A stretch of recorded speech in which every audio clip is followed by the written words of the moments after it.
दोस्तों, कभी न कभी आपके मन में ये सवाल तो जरूर आया होगा कि आखिर हम क्या चाहते हैं, हमें इस जिंदगी से क्या चाहिए। ये एक बहुत बड़ा सवाल है और कभी न कभी आपके मन में ये सवाल जरूर आया होगा जब आप उदास होंगे, जब आपको कोई रास्ता नजर नहीं आ रहा होगा। क्योंकि अधिकांशतः लोग इस सवाल का जवाब नहीं जानते कि उन्हें अपने इस जिंदगी से क्या चाहिए, वो अपनी जिंदगी में क्या चाहते हैं। इसलिए हम अपनी जिंदगी में यहां वहां भटकते रहते हैं, इधर उधर की चीजों के पीछे भागते रहते हैं। कोई पद के पीछे भागता है तो कोई प्रतिष्ठा के पीछे, कोई मान सम्मान पाना चाहता है तो कोई धन दौलत कमाना चाहता है। लेकिन हम जाने अनजाने केवल इनके पीछे भागते ही चले जाते हैं। लेकिन कभी भी हम एक पल के लिए अपने आप से यह सवाल नहीं करते कि आखिर हम ये सारी चीजें क्यों चाहते हैं। क्योंकि हम एक भ्रम का पीछा कर रहे होते हैं और हमारा भ्रम है कि हमें सुख सुविधाएं चाहिए। लेकिन वास्तविकता तो एक ही है और हम सब उसी के पीछे भागते रहते हैं और वह है सुख। यदि आपके पास खुशी है, सुख है, तो फिर आप कभी किसी के पीछे नहीं भागेंगे।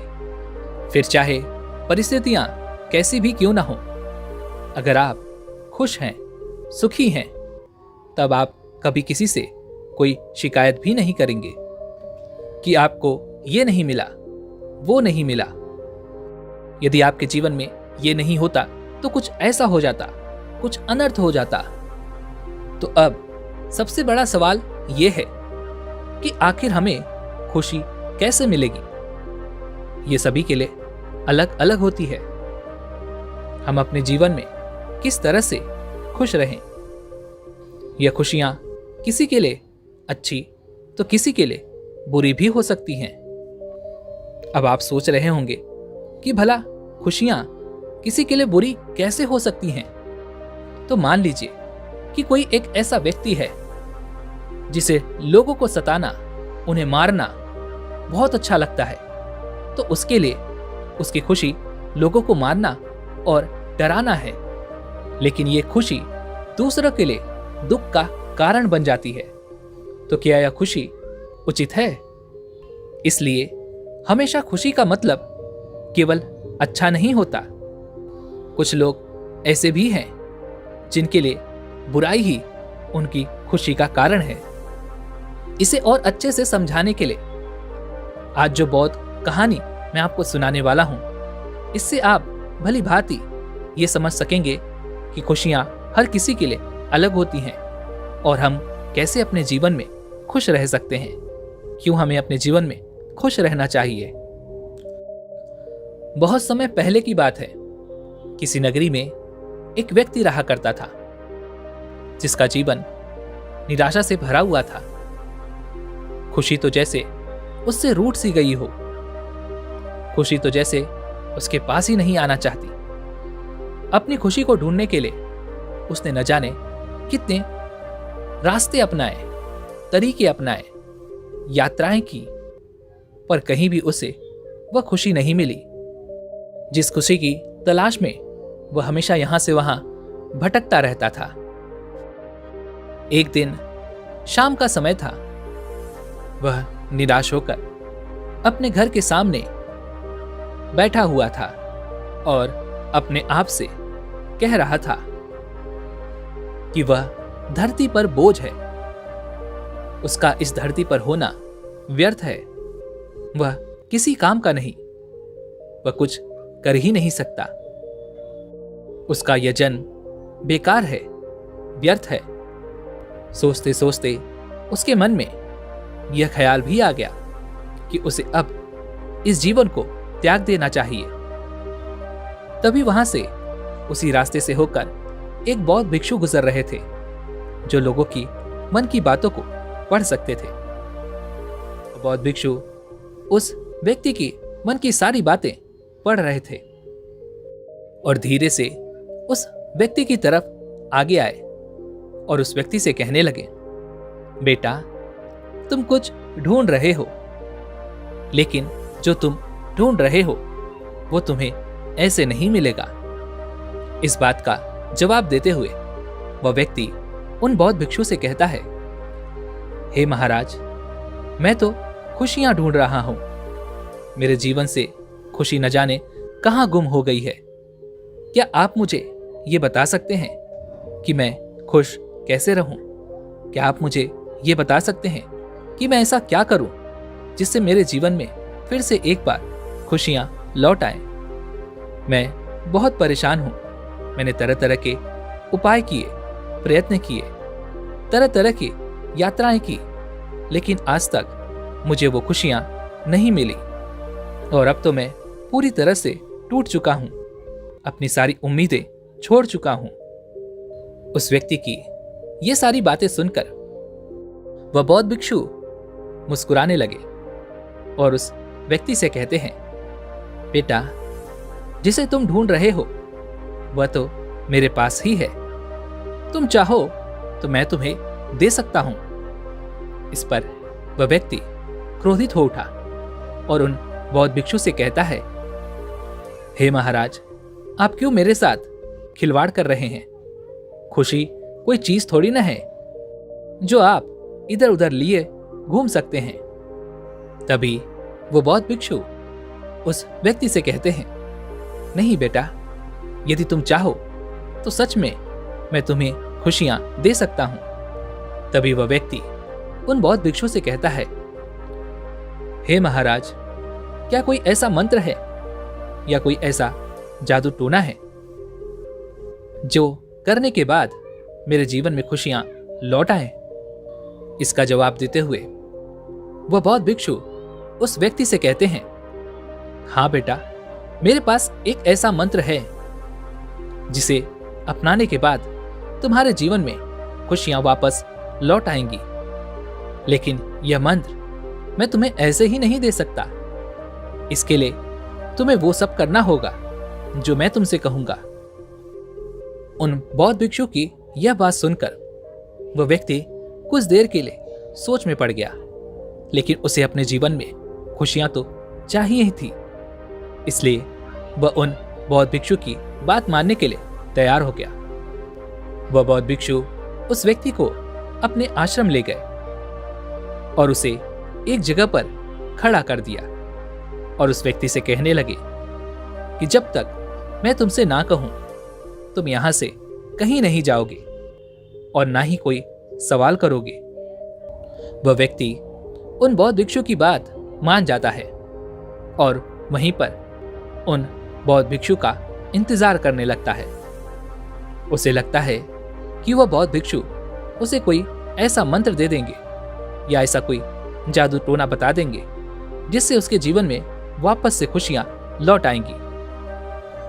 उन बौद्ध भिक्षु ने पूरे दिन उससे कुछ नहीं कहा और ना ही उसे कुछ ऐसा दिया जिससे उसके जीवन में खुशियां लौट आए। ऐसे ही करते करते पूरा दिन तो यूं ही बीत गया। उस व्यक्ति ने सोचा, हो सकता है कि शायद यह मंत्र रात में ही दिया जाता हो, इसलिए वह गुरुवर मुझे वो मंत्र रात को देंगी। यह सोचकर वह रात होने का इंतजार करने लगा। धीरे धीरे शाम हो गई और इसी प्रकार रात भी हो गई, लेकिन रात का समय भी धीरे धीरे गुजर गया और अगली सुबह भी उन बौद्ध भिक्षु ने उस व्यक्ति से कुछ नहीं कहा, ना ही खुशी के बारे में कोई एक बात तक कही। ऐसे ही करते करते दूसरा दिन और फिर तीसरा दिन भी बीत गया, लेकिन अभी तक उस व्यक्ति को ऐसा कुछ नहीं मिला था जिससे उसके जीवन में खुशियां वापस लौट आए।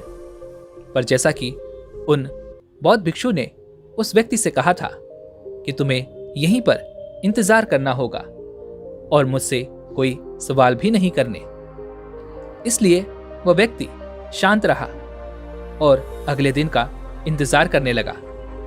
धीरे धीरे चौथा दिन भी निकल गया, लेकिन अब उस व्यक्ति से सब्र नहीं हो रहा था।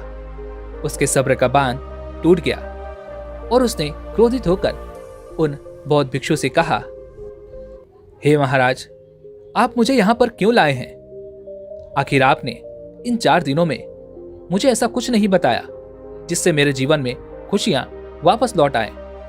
आपने तो कहा था कि खुशी आपके पास है, यदि मैं चाहूं तो आप मुझे वो दे देंगे। तो फिर ऐसा क्यों नहीं हुआ? अभी तक मुझे कोई खुशी नहीं मिली। कहीं आपने मुझे बेवकूफ तो नहीं बनाया?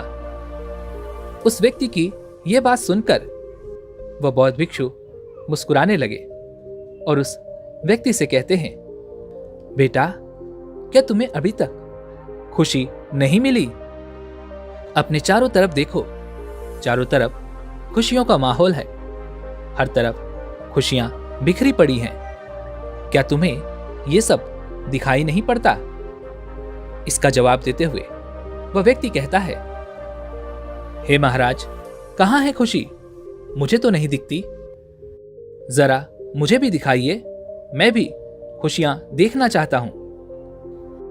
इस पर वह बौद्ध भिक्षु उस व्यक्ति से कहते हैं, बेटा, मैं तुम्हें खुशियों से मिलवाऊं उससे पहले तुम्हें मेरा एक काम करना होगा। तुम बाहर की तरफ वो बैलगाड़ी तो देख ही सकते होगे। इस पर वह व्यक्ति क्रोधित होकर कहता है, हाँ, मुझे वो बैलगाड़ी नजर आ रही है। तभी वो बौद्ध भिक्षु उस व्यक्ति से कहते हैं, उस पर कुछ अनाज लदा हुआ है। उस बैलगाड़ी को तुम्हें दूसरे गांव में पहुंचाना होगा और साथ ही मैं भी तुम्हारे साथ ही चलूंगा। इस पर वह व्यक्ति कहता है, ठीक है, मैं तुम्हारा ये काम जरूर करूंगा, लेकिन उसके बदले मुझे आज ही वो मंत्र चाहिए जिससे मेरे जीवन में खुशियां वापस लौट आएं, क्योंकि अब मैं यहां पर एक दिन भी और नहीं रुक सकता। इसके जवाब में वह बौद्ध भिक्षु उस व्यक्ति से कहते हैं, बेटा, ये सब तो बाद में देखा जाएगा, पहले मेरे साथ चलो। वह दोनों जाकर उस बैलगाड़ी में बैठ जाते हैं और वह व्यक्ति उस बैलगाड़ी को हाँकना शुरू कर देता है। जैसे जैसे वह बैलगाड़ी आगे बढ़ना शुरू करती है, वह व्यक्ति यह देखता है कि बैलगाड़ी ठीक से नहीं चल रही। तभी वह व्यक्ति उन बौद्ध भिक्षु से कहता है, हे महाराज, मुझे कुछ ठीक नहीं लग रहा, यह बैलगाड़ी ठीक से नहीं चल पा रही। तभी वह बौद्ध भिक्षु उस व्यक्ति से कहते हैं, नहीं, मेरी तो किस्मत ही खराब है। मैं जब भी कोई रास्ता चुनता हूं तो उस रास्ते पर न जाने कई सारी अड़चनें खड़ी हो जाती हैं। जिस रास्ते से भी मैं जाता हूं वह रास्ता ही खराब हो जाता है। तभी वह व्यक्ति उन बौद्ध भिक्षु से कहता है, नहीं महाराज, रास्ता नहीं, इस बैलगाड़ी में ही कोई दिक्कत है, यह ठीक से नहीं चल पा रही। रास्ता तो बिल्कुल साफ और सीधा है और बिल्कुल सही नजर आ रहा है। तभी वह बौद्ध भिक्षु उस व्यक्ति से कहते हैं, नहीं, यह रास्ता ही खराब है, तुम रास्ता बदल दो, अन्यथा हम इसी तरह से परेशान रहेंगे और हमें उस दूसरे गांव तक पहुंचने में भी काफी देर हो जाएगी। उन बौद्ध भिक्षु की यह बात मानकर वह व्यक्ति रास्ता बदल देता है, लेकिन परिस्थितियां तो अब भी वही थी। कुछ दूर आगे चलने के बाद उस व्यक्ति ने एक बार फिर उन बौद्ध भिक्षु से कहा, हे महाराज, जैसा कि मैंने कहा था, इस बैलगाड़ी में ही कोई दिक्कत है। यह बैलगाड़ी ठीक ढंग से चल नहीं पा रही। मुझे लगता है यह बैल कमजोर है और बैलगाड़ी को ठीक ढंग से खींच नहीं पा रहा। उस व्यक्ति की यह बात सुनकर वह बौद्ध भिक्षु उस व्यक्ति से कहते हैं, बेटा, अगर तुम्हें यही लगता है कि यह बैल कमजोर है, बैलगाड़ी को ठीक ढंग से खींच नहीं पा रहा, तो कोई बात नहीं, मैं इस बैल को बदल देता हूं लेकिन मेरी एक बात याद रखना कि यह रास्ते की ही दिक्कत है, बैल की नहीं। इतना कहकर वो बौद्ध भिक्षु उस बैल को बदल देते हैं और वापस आकर बैलगाड़ी पर बैठ जाते हैं। तभी वह व्यक्ति वापस से एक बार बैलगाड़ी हाँकना शुरू करता है। इस बार जो बैलगाड़ी से जुड़ा था वह बहुत ही ताकतवर था, इसलिए उसने बैलगाड़ी को खींचना शुरू किया। लेकिन अभी भी वह बैलगाड़ी ठीक ढंग से चल नहीं पा रही थी। तभी वह व्यक्ति उन बौद्ध भिक्षु से कहता है, हे महाराज, लगता है इस बैलगाड़ी पर वजन कुछ ज्यादा ही है, जिस कारण यह बैलगाड़ी ठीक ढंग से नहीं चल पा रही। हमें इस बैलगाड़ी से कुछ न कुछ वजन तो कम करना होगा। तभी वो बौद्ध भिक्षु उस व्यक्ति से कहते हैं, नहीं बेटा, वजन भी ठीक है और बैल भी ठीक है, खराबी तो केवल रास्ते में है। लेकिन फिर भी अगर तुम इतना कह रहे हो तो ठीक है, मैं एक बोरी अनाज नीचे गिरा देता हूं। उन बौद्ध भिक्षु ने काफी मशक्कत के बाद एक बोरी अनाज बैलगाड़ी से नीचे गिरा दिया। लेकिन अभी भी वो बैलगाड़ी ठीक ढंग से नहीं चल पा रही थी। तभी वह व्यक्ति उन बौद्ध भिक्षु से कहता है, हे महाराज, लगता है कि हमें थोड़ा सा वजन और कम करना होगा। इतना सुनते ही वह बौद्ध भिक्षु एक बार फिर से बैलगाड़ी से एक और बोरी अनाज नीचे गिरा देते हैं। लेकिन उसके बावजूद भी वह बैलगाड़ी ठीक ढंग से चल नहीं पा रही थी। व्यक्ति ने फिर से उन बौद्ध भिक्षु से कहा, हे महाराज, कुछ और अनाज बैलगाड़ी से नीचे गिरा दीजिए। ऐसा करते करते वो बैलगाड़ी पूरी तरह से खाली हो गई। अनाज की सारी बोरियां अब बैलगाड़ी के नीचे गिरी पड़ी थी। उस व्यक्ति ने बैलगाड़ी हाँकनी शुरू की, लेकिन अभी भी वह बैलगाड़ी ठीक ढंग से नहीं चल पा रही थी। तभी वह व्यक्ति उन बौद्ध भिक्षु से कहता है, हे महाराज, यह बैलगाड़ी तो अभी भी ठीक ढंग से नहीं चल रही। तभी वह बौद्ध भिक्षु उस व्यक्ति से कहते हैं, बेटा, मैं तो तुमसे शुरू से ही कह रहा हूं कि बैलगाड़ी में कोई दिक्कत नहीं है, दिक्कत तो रास्ते में है, यह रास्ता ही खराब है। तभी वह व्यक्ति उन बौद्ध भिक्षु से कहता है, नहीं नहीं महाराज, इस बैलगाड़ी के दोनों पहियों की दूरी में कुछ कमी है, जिस कारण यह बैलगाड़ी ठीक ढंग से चल नहीं पा रही।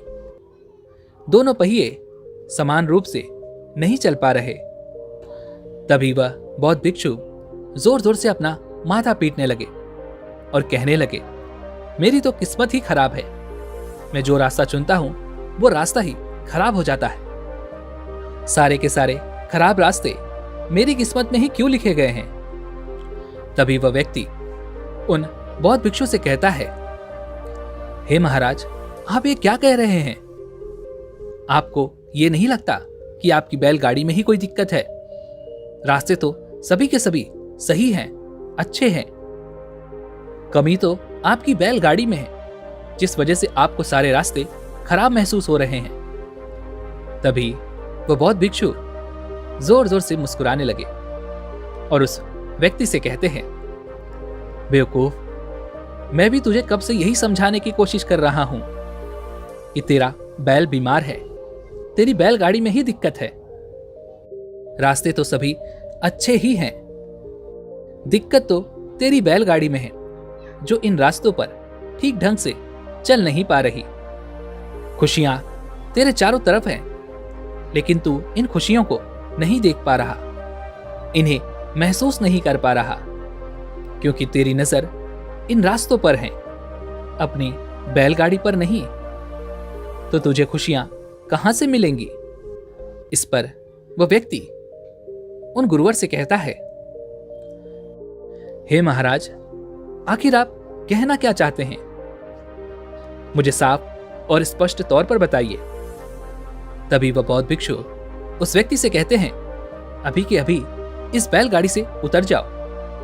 इतना कहकर वह बौद्ध भिक्षु और वह व्यक्ति दोनों ही बैलगाड़ी से उतर जाते हैं और बैलगाड़ी के पहियों का निरीक्षण करते हैं। तब वे पाते हैं कि बैलगाड़ी के दोनों पहिए, उनके बीच की जो दूरी है वो सही नहीं है। दोनों ने इस समस्या का पता लगाया, बैलगाड़ी के पहिए को सही दूरी पर फिर से लगा दिया और उसके बाद उस व्यक्ति ने एक बार फिर से उस बैलगाड़ी को हाँकना शुरू किया और अब की बार वो बैलगाड़ी बड़ी ही सरलता से, आसानी से उन्हीं रास्तों पर आगे बढ़ने लगी। ना तो अब उस बैल पर ज्यादा वजन पड़ रहा था और ना ही बैलगाड़ी पर। बैलगाड़ी बड़ी ही सरलता और सहजता से अब आगे की ओर बढ़ती चली जा रही थी। वह व्यक्ति उन बौद्ध भिक्षु से कहता है, हे महाराज, अब तो बैलगाड़ी बहुत अच्छी चल रही है। इसका जवाब देते हुए वह बौद्ध भिक्षु उस व्यक्ति से कहते हैं, यही तो खुशी है। जब सब कुछ अच्छा चल रहा होता है, सब कुछ ठीक होता है, तो हमें खुशी का एहसास होता है। लेकिन यह सब कुछ अच्छा करने के लिए तुम्हें अपनी बैलगाड़ी को सुधारना होगा, ना कि रास्ते को, क्योंकि उन्हीं रास्तों पर चलकर न जाने कितनों ने अपनी मंजिलें तय की है। तो रास्ते तो बिल्कुल सही हैं, लेकिन उस सफर को तय करने के लिए जिस बैलगाड़ी का इस्तेमाल तुम कर रहे हो, उस बैलगाड़ी में ही जरूर कोई न कोई दिक्कत है। वह व्यक्ति उन बौद्ध भिक्षु से कहता है, हे महाराज, यह बात थोड़ी सी और साफ और स्पष्ट तौर पर समझाने की कृपा करें। तभी वह बौद्ध भिक्षु उस व्यक्ति से कहते हैं, तुम्हारा शरीर यह बैलगाड़ी है और तुम एक बैल, अर्थात तुम्हारा मन, और बैलगाड़ी अर्थात तुम्हारा शरीर, जिस पर पूरा वजन लदा हुआ है। और इस वजन से जब तुम्हारा दिमाग काम नहीं करेगा तो तुम्हें क्रोध आएगा और तुम क्रोध के आवेश में तुम्हारे पास जो खुशियां हैं उसे भी तुम खो दोगे। तब तुम्हारा ध्यान अपने आसपास की खुशियों पर भी कभी नहीं जाएगा। तुम्हें हर जगह केवल कठिनाइयां और परेशानियां ही नजर आएंगी। लेकिन जब तुम अपनी बैलगाड़ी अर्थात अपने शरीर, मन और दिमाग, इन तीनों को जब सही कर लोगे तो तुम्हें चारों तरफ केवल खुशियां ही खुशियां नजर आएंगी। क्योंकि बेटा, बाहर के इन रास्तों को तो हम ठीक कर सकते हैं, लेकिन हमारे भीतर की जो समस्याएं हैं, जो तकलीफें हैं, इन्हें ठीक करना जरूरी है। क्योंकि जब तक ये ठीक नहीं होंगी, जब तक ये सही नहीं होंगे, तब तक हम इन रास्तों पर नहीं चल सकेंगे।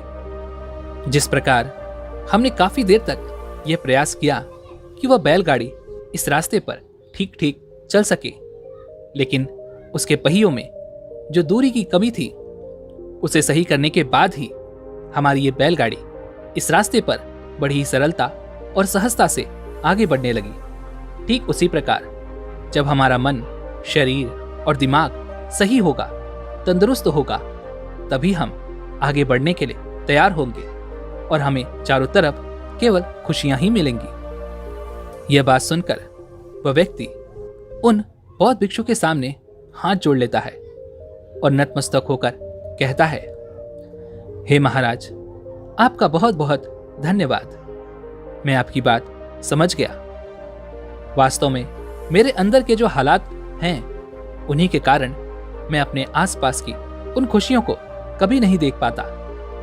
इसी वजह से मुझे खुशियां कभी नहीं मिलती। मुझे यह समझाने के लिए आपका बहुत बहुत धन्यवाद। दोस्तों, हमारे जीवन में भी कुछ ऐसा ही होता है। हमारा बैल यानी हमारा मन कभी किसी एक चीज पर नहीं टिकता। उसके पास जो है वह उसे छोड़कर किसी दूसरी चीज की तरफ भागता फिरता है। लेकिन जो उसके पास है, जो खुशियां उसके पास पहले से ही मौजूद हैं, उस पर उसका ध्यान कभी नहीं जाता, जिस कारण हमें खुशियां कभी नहीं मिलती। क्योंकि हमारा मन केवल एक चीज से दूसरी चीज की तरफ भागने में लगा रहता है, जिस कारण हमारा मन बीमार हो जाता है और हमारे पहिए अर्थात हमारा शरीर यदि यह भी पूरी तरह से स्वस्थ ना हो तब भी हम खुशी का एहसास नहीं कर सकते। इसलिए हमारे शरीर को भी स्वस्थ रखना आवश्यक है। यदि बैल स्वस्थ ना भी हो तब भी यदि उसके पहिए सही हैं तो बैल आराम से उस बैलगाड़ी को खींच सकता है और मंजिल तक पहुंचा सकता है। अर्थात यदि हमारा शरीर स्वस्थ ना भी हो लेकिन हमारा मन स्वस्थ है तो वह उस वजन को खींच सकता है। लेकिन वह बैलगाड़ी अर्थात हमारा दिमाग यदि इस पर जरूरत से ज्यादा वजन है तो उस बैलगाड़ी को कोई नहीं खींच सकता, चाहे फिर बैल कितना ही शक्तिशाली क्यों ना हो।